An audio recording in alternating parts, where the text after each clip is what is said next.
Hello everyone, welcome to Reddy chemistry classes. आज के session में डिस्कस करने वाले बहुत ही इम्पॉर्टेंट टॉपिक है फोटो इलेक्ट्रिक इफेक्ट। बहुत ही इम्पॉर्टेंट टॉपिक है। Photoelectric effect, photoelectric effect को शो करने वाले मेटल्स है alkali metals, specially potassium, rubidium, caesium. क्योंकि जिस मेटल का एटॉमिक रेडियस ज्यादा रहता है, such metals photoelectric effect को शो करता है। ओके ना। First of all, what is mean by photo electric effect, ये जानते हैं। तो देखिए, ये मेटल सरफेस है। तो मेटल सरफेस में n number of metal atoms रहेंगे। मेटल अपनी आउटर मोस्ट शेल में रहने वाले इलेक्ट्रॉन को लॉस करके पॉजिटिवली चार्जड मेटल आयन को डेवलप करता है। ये पॉजिटिवली चार्जड मेटल आयन्स को बोलेंगे मेटल केर्नल्स। मतलब कैटायन को क्या बोलते हैं? मेटल केर्नल्स। और इसके द्वारा रिलीज होने वाले वैलेंसी इलेक्ट्रॉन्स को बोलेंगे सी ऑफ इलेक्ट्रॉन्स। ओके ना, ये पूरा सी ऑफ इलेक्ट्रॉन्स है और ये positively charged ion metal ions है। ओके ना, मेटल में सी ऑफ इलेक्ट्रॉन्स रहते हैं और मेटल केर्नल्स रहते हैं। ये बात आपको पहले क्लियर होना चाहिए। First of all, photo electric effect का डेफिनेशन क्या है? देखिए, फोटो इलेक्ट्रिक इफेक्ट का डेफिनेशन यहां पर जानते हैं। Sufficient energy of light radiation strike on the metal surface, then electrons are ejected out, is called photoelectric effect. And these ejected electrons are called photoelectrons. इसको क्या बोलेंगे? Photo electrons. ओके ना, मतलब sufficient frequency और sufficient kinetic energy रहने वाले light radiation metal surface को strike करने के बाद मेटल सरफेस में से इलेक्ट्रॉन्स रिलीज होने वाले प्रोसेस को कहेंगे फोटो इलेक्ट्रिक इफेक्ट। बट यहाँ पे एक बात जानना चाहिए, ये photo electric effect alkali metals easily show करता है, क्योंकि इसका एटॉमिक साइज ज्यादा होने के कारण अपनी आउटर मोस्ट शेल में रहने वाले इलेक्ट्रॉन्स को इजीली रिलीज करने वाले कैरेक्टर अल्कली मेटल के पास रहते हैं। इसलिए मैंने यहाँ पर लिखा हूँ potassium, rubidium and caesium can shows photo electric effect very easily. ये तीनों में सबसे बेटर एंड सबसे जल्दी ये फोटो इलेक्ट्रिक इफेक्ट को फेवरेबल रहने वाले मेटल है caesium. Caesium is the most favourable element for the photo electric effect among these three elements. ये पॉइंट क्लियर हो गए।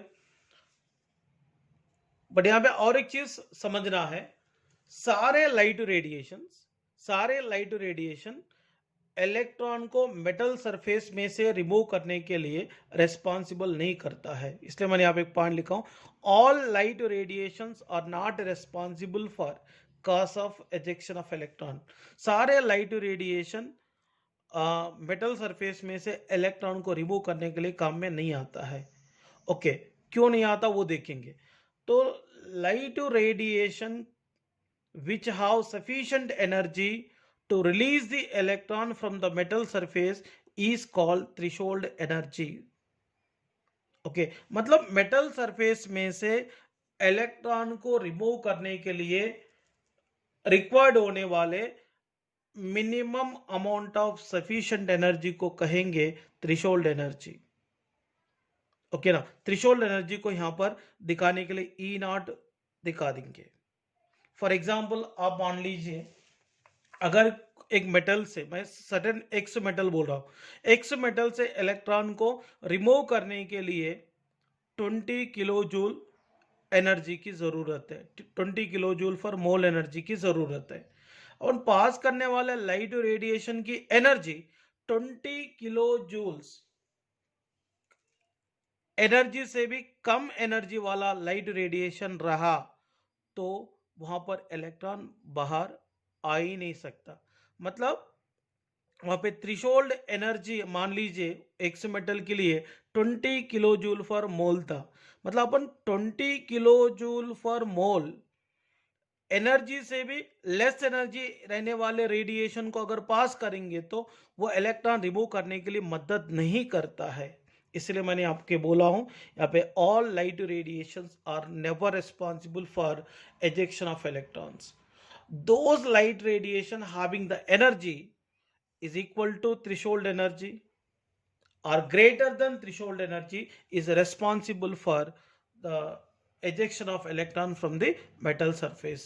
मतलब पास करने वाले लाइट रेडिएशन की एनर्जी थ्रेशोल्ड एनर्जी को इक्वल या थ्रेशोल्ड एनर्जी से ज्यादा रहा तो ही वहां पर इलेक्ट्रॉन बाहर आ सकता है।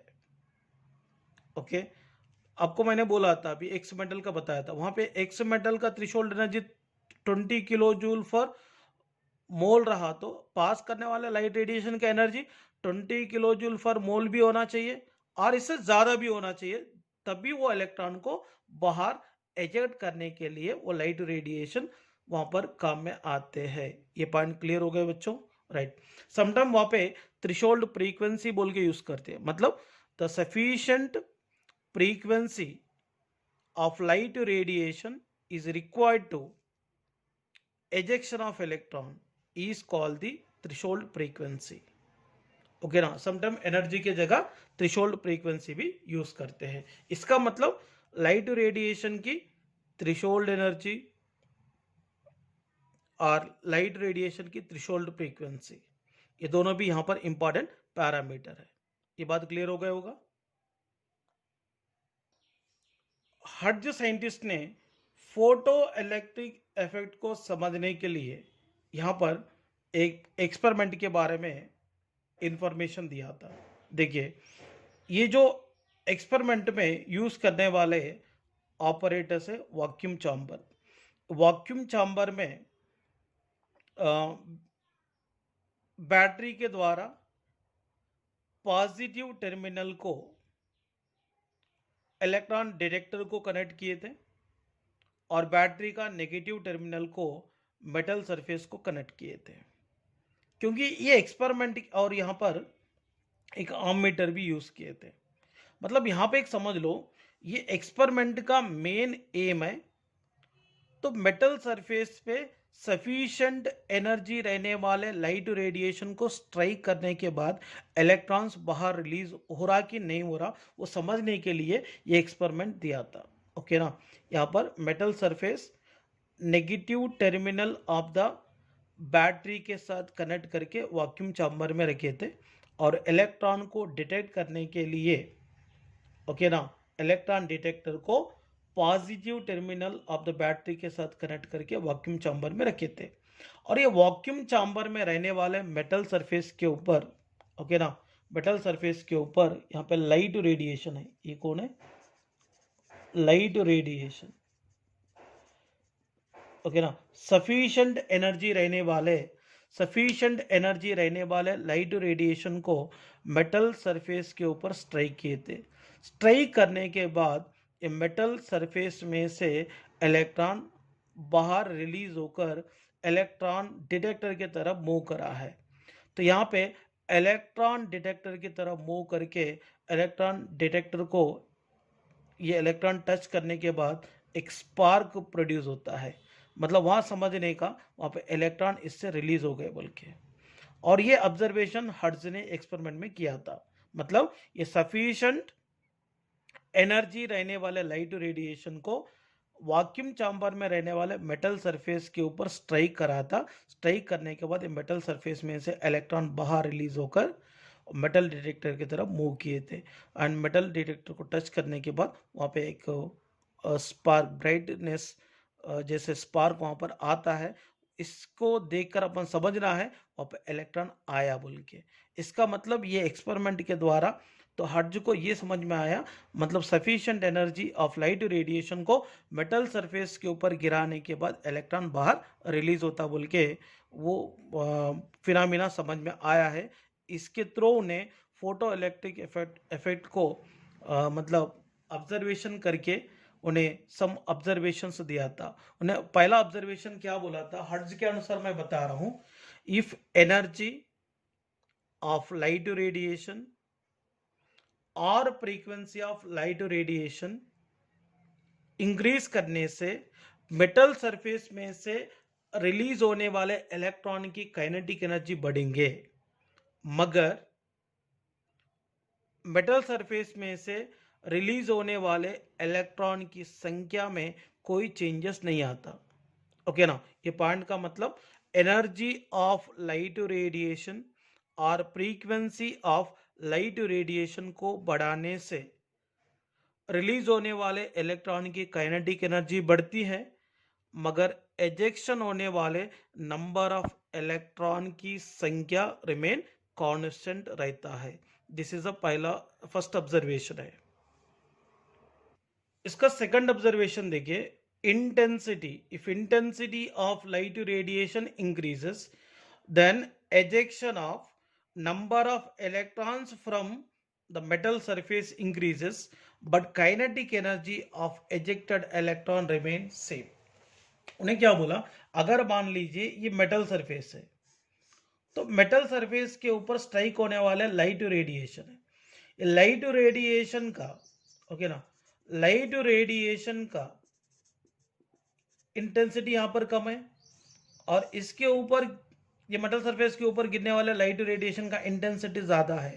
मतलब लाइट रेडिएशन का इंटेंसिटी जैसे जैसे बढ़ते जा रहा है उतने ज्यादा मेटल सरफेस में से इलेक्ट्रॉन रिलीज होने वाले संख्या बढ़ता है, मगर ये रिलीज होने वाले इलेक्ट्रॉन की काइनेटिक एनर्जी में कोई चेंजेस नहीं आता बोल के सेकंड ऑब्जर्वेशन बताया है। ओके ना, यहाँ पे मैं और एक बार शॉर्ट में प्लीज ये दो पॉइंट को यहाँ पे बताना चाहता हूं। अगर लाइट रेडिएशन का एनर्जी और लाइट रेडिएशन का फ्रीक्वेंसी बढ़ाने से रिलीज होने वाले इलेक्ट्रॉन की काइनेटिक एनर्जी बढ़ता है, मगर एजेक्शन होने वाले इलेक्ट्रॉन की संख्या कांस्टेंट रहता है।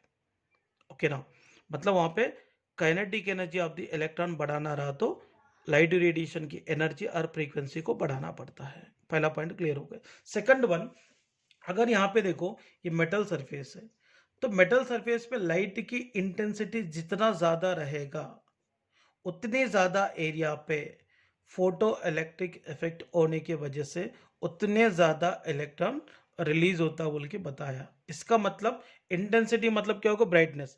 इंटेंसिटी ऑफ लाइट रेडिएशन जितने ज्यादा बढ़ेंगे उतना ज्यादा सरफेस एरिया में से इलेक्ट्रॉन रिलीज होते रहेंगे, मगर वो रिलीज होने वाला काइनेटिक एनर्जी कांस्टेंट रहता है। सेकंड पॉइंट बताया उन्हें। ठीक है, ये दो ऑब्जर्वेशन भी इंपॉर्टेंट है और एंट्रेंस पॉइंट ऑफ व्यू में। Next one, photo electric effect based on Einstein.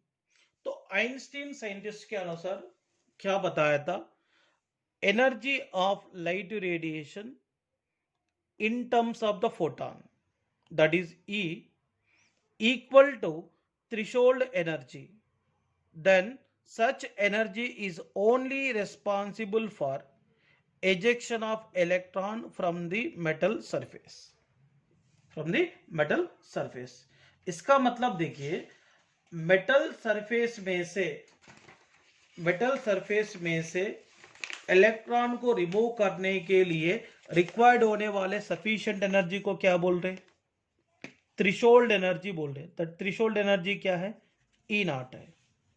Okay ना, ये क्या है, थ्रेशोल्ड एनर्जी है। अगर मान लो ये वाई मेटल है, वाई मेटल से इलेक्ट्रॉन को रिमूव करने के लिए रिक्वायर्ड होने वाले थ्रेशोल्ड एनर्जी है 40 किलो जूल फॉर मोल है। ओके ना, बट यहाँ पे अगर मान लो मैं जस्ट एग्जाम्पल बता रहा हूँ, बट लाइट रेडिएशन का एनर्जी कितना, ये भी 40 किलो जूल फॉर मोल ही है। तो मतलब energy of light radiation in terms of the photon भी 40 किलो जूल फॉर मोल है, और मेटल सरफेस लाइक वाई, इसमें से इलेक्ट्रॉन को रिमूव करने के लिए रिक्वायर्ड होने वाले एनर्जी भी 40 किलो जूल फॉर मोल है। मतलब यहाँ पे ये दोनों सेम हो गए। जब थ्रेशोल्ड एनर्जी और एनर्जी ऑफ लाइट रेडिएशन दोनों अगर सेम रहा तो क्या होगा, अपन जितनी एनर्जी ऑफ लाइट रेडिएशन को पास किए थे उतनी एनर्जी सिर्फ इलेक्ट्रॉन को बाहर रिमूव करने के लिए काम में आएगा। This is the first point. Okay, और यहाँ पे सेकंड पॉइंट ये है, इसमें energy of light radiation E is greater than threshold energy. अगर सप्लाई करने वाले लाइट रेडिएशन की एनर्जी थ्रेशोल्ड एनर्जी से ज्यादा रहा तो सम एनर्जी इलेक्ट्रॉन को रिमूव करने के लिए काम में आते हैं, और बचा हुआ एनर्जी इलेक्ट्रॉन की काइनेटिक एनर्जी बढ़ाने के लिए काम में आते हैं। देखिए बच्चों, अगर वहां पे वाई में से इलेक्ट्रॉन को रिमूव करने के लिए 40 kilo joule for mole energy चाहिए था, भाई एग्जाम्पल बता रहा हूं, बट अपन वहां पे क्या कर रहे हैं, 60 kilo joule for mole energy वाला लाइट रेडिएशन को पास कर रहे हैं, बट इसमें से 40 किलो जूल किसमें कन्वर्ट हो गए, इलेक्ट्रॉन को रिमूव करने के लिए कन्वर्ट हो गए, मतलब वो थ्रेशोल्ड एनर्जी में कन्वर्ट हो गए। ये बचा हुआ 20 किलो जूल्स एनर्जी और रिलीज होने वाले इलेक्ट्रॉन की काइनेटिक एनर्जी बढ़ाने के लिए काम में आता है। इसका मतलब मेटल सरफेस के ऊपर पास करने वाले लाइट रेडिएशन की एनर्जी E अगर E नॉट से ज्यादा रहा तो क्या होगा, E नॉट से अगर ज्यादा रहा तो सम एनर्जी इलेक्ट्रॉन को रिमूव करने के लिए काम में आते हैं, दैट एनर्जी थ्रेशोल्ड एनर्जी के बराबर होगा, और ये बचा हुआ एनर्जी इलेक्ट्रॉन के काइनेटिक एनर्जी में कन्वर्ट हो जाएगा, मतलब इलेक्ट्रॉन के काइनेटिक एनर्जी बढ़ाने के लिए काम में आते हैं। इसीलिए दैट केस में अपन कौन सा फॉर्मूला यूज कर सकते हैं, E is equal to E naught plus kinetic energy use कर सकते हैं। देखिए बच्चों, मैं सेकंड पॉइंट को मैं और एक बार डिस्कस करना चाहता हूं। Light radiation energy in terms of the photon, that is E, threshold energy से अगर ज्यादा रहा तो क्या होगा, अगर थ्रेशोल्ड एनर्जी से ज्यादा रहा तो सम एनर्जी इलेक्ट्रॉन को रिमूव करने के लिए काम में आएगा, और रिमेनिंग एनर्जी काइनेटिक एनर्जी को बढ़ाने के लिए काम में आता है। इसीलिए यहाँ पर रिलेशन क्या लिखते हैं, E is equal to E naught plus kinetic energy. तो इलेक्ट्रॉन को रिमूव करने वाले एनर्जी जो भी होता है वो थ्रेशोल्ड एनर्जी की इक्वल होता है, और रिमेनिंग एनर्जी काइनेटिक एनर्जी को बढ़ाने के लिए काम में आता है। इसलिए अपन क्या लिखते हैं, E is equal to E naught plus kinetic energy. ठीक है बच्चों, नेक्स्ट वन, यहां पर एक बात याद रखना, वर्क फंक्शन बोल के एक वर्ड आया, तो वर्क फंक्शन और थ्रेशोल्ड एनर्जी दोनों भी सेम है। तो वर्क फंक्शन का मतलब क्या होता है, it is a quantity of energy which is required to remove the electron from the metal surface. Okay ना, मतलब ये वर्क फंक्शन का डेफिनेशन और थ्रेशोल्ड एनर्जी का डेफिनेशन ऑलमोस्ट सेम है। इसीलिए अपन यहाँ पे वर्क फंक्शन के प्लेस में थ्रेशोल्ड एनर्जी ले सकते हैं, या थ्रेशोल्ड एनर्जी के प्लेस में वर्क फंक्शन भी यूज कर सकते हैं। इसलिए यहाँ पे work function W not is equal to threshold energy हो गया। इसलिए पहला फॉर्मूला क्या बताया था, E is equal to E naught plus kinetic energy लिखा था, वो E नॉट के जगह अपन W नॉट लिख सकते हैं, so that E is equal to W naught plus kinetic energy हो गया। तो मैं अकॉर्डिंग टू आइंस्टीन कॉन्सेप्ट मैं आपको एक पॉइंट बताना चाहता हूं, अगर पास करने वाले मेटल सरफेस के ऊपर स्ट्राइक करने वाले लाइट रेडिएशन का एनर्जी थ्रेशोल्ड एनर्जी से इक्वल रहा तो ओनली इलेक्ट्रॉन को रिमूव करने के लिए काम में आएगा। अगर थ्रेशोल्ड एनर्जी से ज़्यादा रहा तो इलेक्ट्रॉन को रिमूव करने के लिए भी काम में आता और रिमेनिंग एनर्जी काइनेटिक एनर्जी बढ़ाने के लिए भी काम में आता है। इतना आप पढ़ो, यहाँ पे ज़्यादा कोई रिसर्च करने की गरज नहीं है। और ये फोटो इलेक्ट्रिक इफेक्ट के बेस पे अपने को न्यूमेरिकल में काम में आने वाले फॉर्मूला से पहला फॉर्मूला अपन क्या लिखे, एक E is equal to W naught plus kinetic energy है, दूसरा क्या है E is equal to E naught plus kinetic energy है। बट यहाँ पे अपने को मालूम है E is equal to H into nu, energy of light radiation. E naught बोले तो क्या होगा, threshold energy, E naught is equal to H into nu naught. तो यहाँ पे क्या करेंगे, ई के जगह एच न्यू लिखेंगे, ई नॉट के जगह एच न्यू नॉट लिखेंगे plus kinetic energy. So kinetic energy is equal to क्या लिख सकते हैं, एच न्यू, इसको इधर लेकर आएंगे तो kinetic energy is equal to क्या होता है, H nu minus H nu naught लिख सकते हैं। तो kinetic energy is equal to H nu minus H nu naught. दोनों में कॉमन क्या निकाल सकते हैं, एच। दोनों में इधर भी एच है इधर भी एच है, मैंने एच को कॉमन निकाला तो क्या होगा, nu minus nu naught bracket में आता है। So that kinetic energy in terms of the frequency अगर निकालना रहा तो kinetic energy is equal to H into nu minus nu naught होगा। In terms of the frequency clear होगा kinetic energy is equal to H into nu minus nu naught. Nu बोले तो frequency of light radiation, nu naught बोले तो threshold frequency है। But यहाँ पे nu is equal to c by lambda formula है, nu naught is equal to c by lambda naught है। तो इसमें पुट करेंगे kinetic energy is equal to H into bracket में c by lambda minus c by lambda naught, दोनों में common कौन है, सी। तो kinetic energy is equal to H into c, bracket में क्या लिखेंगे, one by lambda minus one by lambda naught होता है। यहाँ पे देखो मैं और एक बार इसमें रहने वाले पैरामीटर्स बताऊंगा। ई बोले तो energy of light radiation, E naught बोले तो थ्रेशोल्ड एनर्जी, डब्ल्यू नॉट बोले तो वर्क फंक्शन, के ई बोले तो kinetic energy of ejected electron, lambda बोले तो wavelength of light radiation, new बोले तो frequency of light radiation, nu naught बोले तो थ्रेशोल्ड फ्रीक्वेंसी और लैम्डा नॉट बोले तो थ्रेशोल्ड वेवलेंथ है। देखिए स्टूडेंट, मैंने हर टॉपिक समझाने के बाद इसका न्यूमेरिकल दे रहा हूँ अपने को, और ये फोटो इलेक्ट्रिक इफेक्ट के अलावा और 2-3 कॉन्सेप्ट में न्यूमेरिकल रहता है, बट आगे का मोस्टली थियोरेटिकल टॉपिक ही है। सो प्लीज़ थोड़ा पेशेंस ही रखिए, क्योंकि टॉपिक हो रहा न्यूमेरिकल आ रहा, टॉपिक हो रहा न्यूमेरिकल आ रहा, तो ये तो करना ही पड़ता अपने को नेशनल बोर्ड एग्ज़ाम की तैयारी करना रहा तो।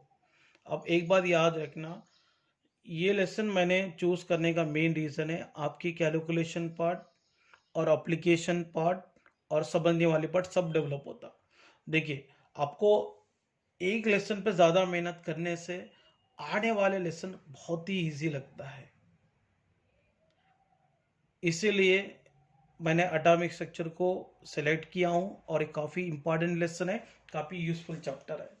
ओके बच्चों, और ये फोटो इलेक्ट्रिक इफेक्ट के बेस पे तो आपको हर फॉर्मूला के ऊपर नॉलेज होना चाहिए। क्वेश्चन कैसे करते हैं, मैंने एक क्वेश्चन करा के देता हूँ यहाँ पे, और रिमेनिंग क्वेश्चंस आप लोग सॉल्व करना चाहिए। देखिए क्वेश्चन पढ़ते हैं पहले।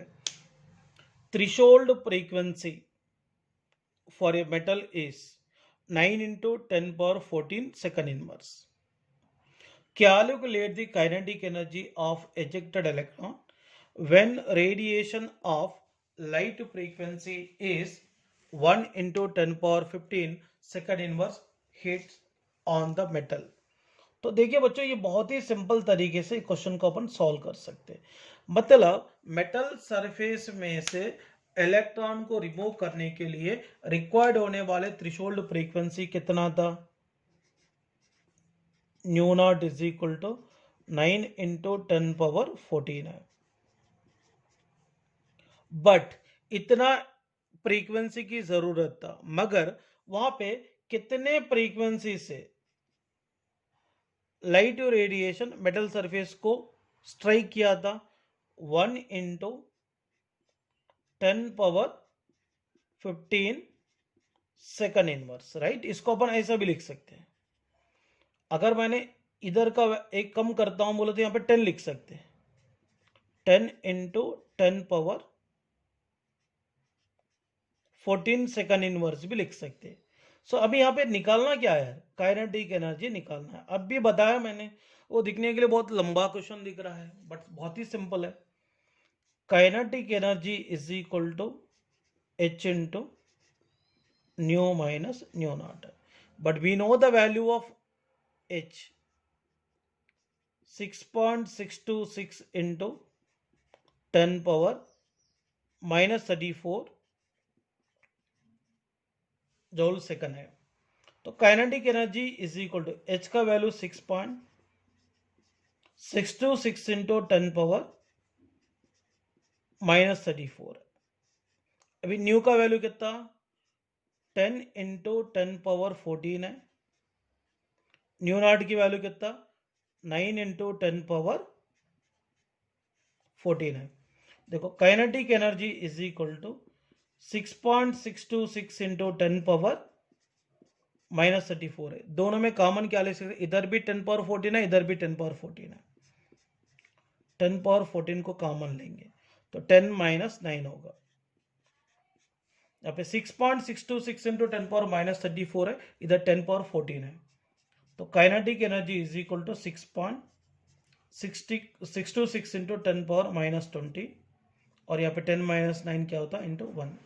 तो finally kinetic energy is equal to 6.626 into 10 power minus 20 joules में आता है, क्योंकि एच का वैल्यू अपन जूल सेकंड में लिए थे। ओके ना। इसके सेम मॉडल का 2 क्वेश्चन देता हूं, प्रैक्टिस कर लो, आपको मालूम ही हो जाता। कहीं पर भी रटने की गरज नहीं है। प्लीज जरूर ये 2 क्वेश्चन सॉल्व कीजिए। ये क्वेश्चन को देख लो एक बार।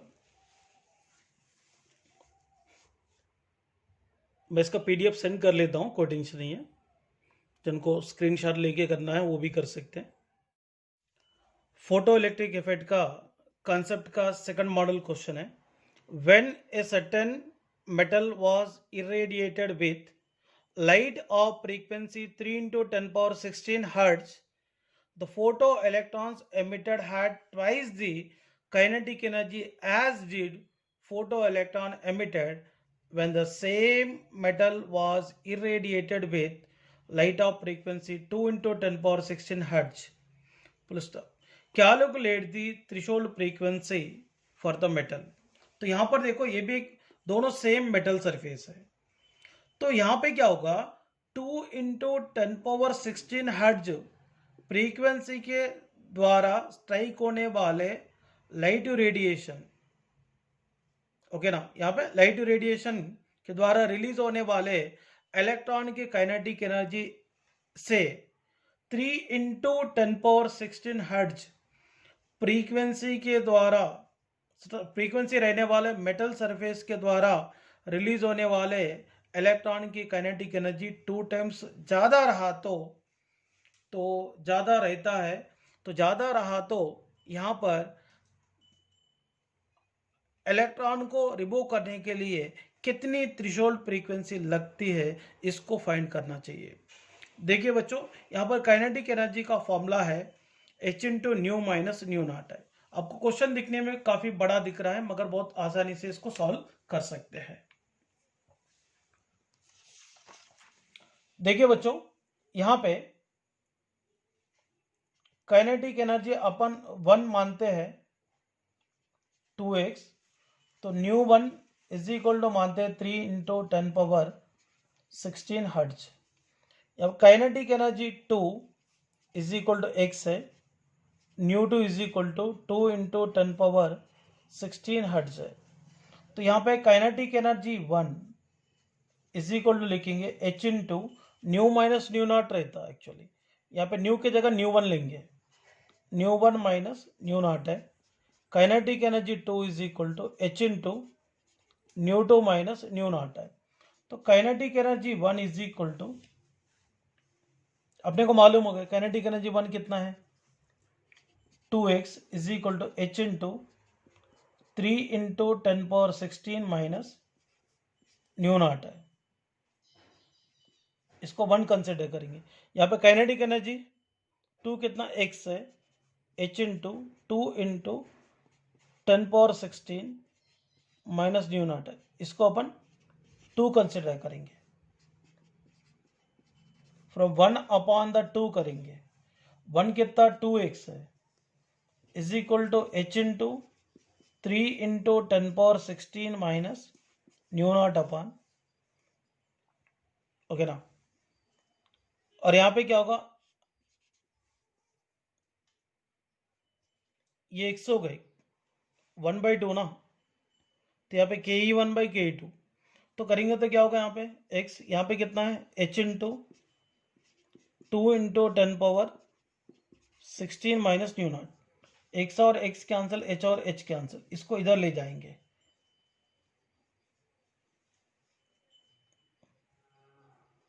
ओके। यहाँ पे क्या होगा 2 into 10⁻16 minus nu naught is equal to 3 into 10⁻16 minus nu naught हो गया। यहाँ पे 2 से मल्टीप्लाई किया तो 4 into 10⁻16 minus 2 nu naught is equal to 3 into 10⁻16 minus nu naught है। इसको इधर ले जाएंगे, इसको इधर ले आएंगे, तो 4 into 10⁻16 minus 3 into 10⁻16 is equal to क्या होगा, यहाँ पे ये माइनस है तो प्लस हो जाता ना, 2 nu not minus nu naught हो गए।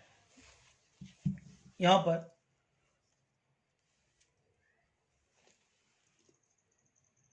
पर क्या हो गया, दोनों में कॉमन कौन है, 10⁻16 है, 4 माइनस 3 इज इक्वल टू क्या होगा,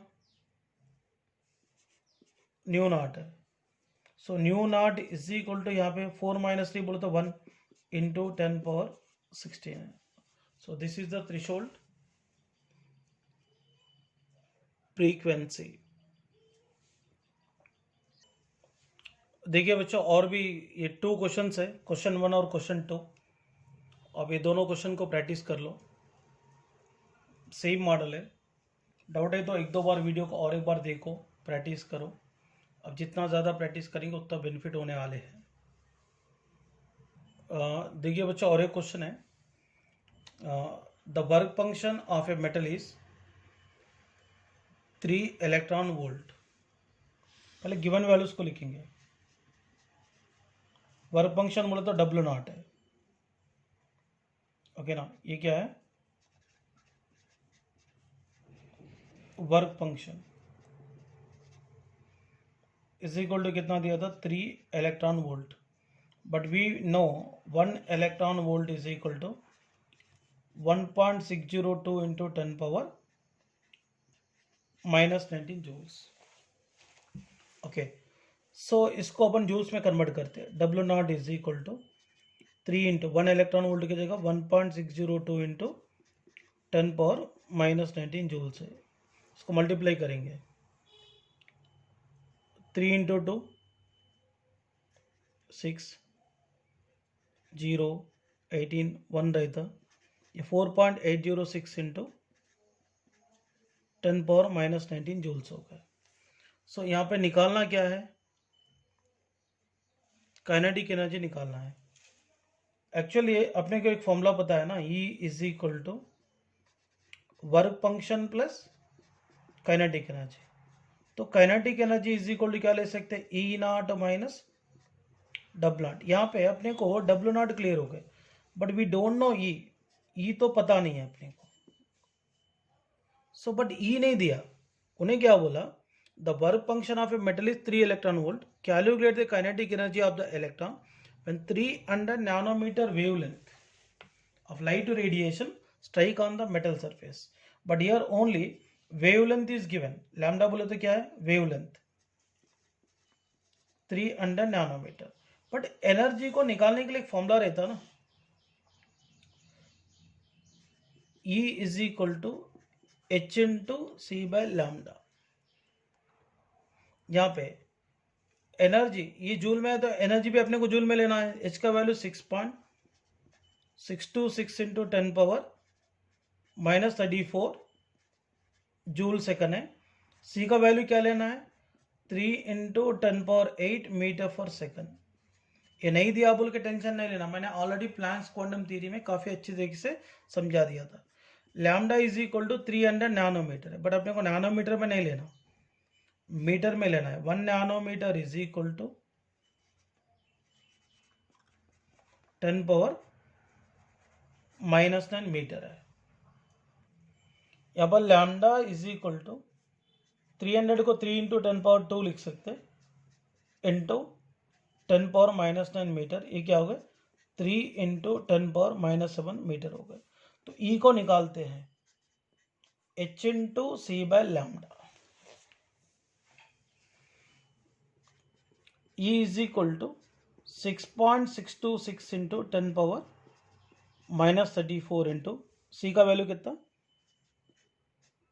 3 इंटू 10⁻8। ये दिखने के लिए लंबा दिख रहे, क्वेश्चंस बहुत आसानी से कर सकते हैं। 3 और 3 कैंसिल है, इसको ऊपर ले जाएंगे। E is equal to 6.626 into 10⁻⁻34 into 10⁻8। ये -1 ऊपर गया तो 7 हो जाता। Finally E is equal to 6.626 into 10⁻⁻19 joules है। तो E का भी पता हो गया। ओके, तो बट यहाँ पे kinetic energy is equal to क्या है E माइनस वर्क फंक्शन। तो E का वैल्यू तो पता हो गया 6.626 इंटू 10⁻⁻19 है माइनस इसका वर्क फंक्शन का 4.806 इंटू 10⁻⁻19 है। तो kinetic energy is equal to, ये दोनों में कॉमन कौन है 10⁻⁻19 कॉमन है, 6.626 माइनस 4.806 हो गए। और इसको सब्सट्रैक्ट करेंगे तो kinetic energy is equal to 10⁻⁻19 into 1.820 आता है। मतलब finally kinetic energy is equal to 1.820 into 10⁻⁻19 joules है। ओके ना, ये सेम कॉन्सेप्ट के मेथड पे और 2 क्वेश्चन देता हूं, आप लोग प्रैक्टिस कर लो। Thank you students.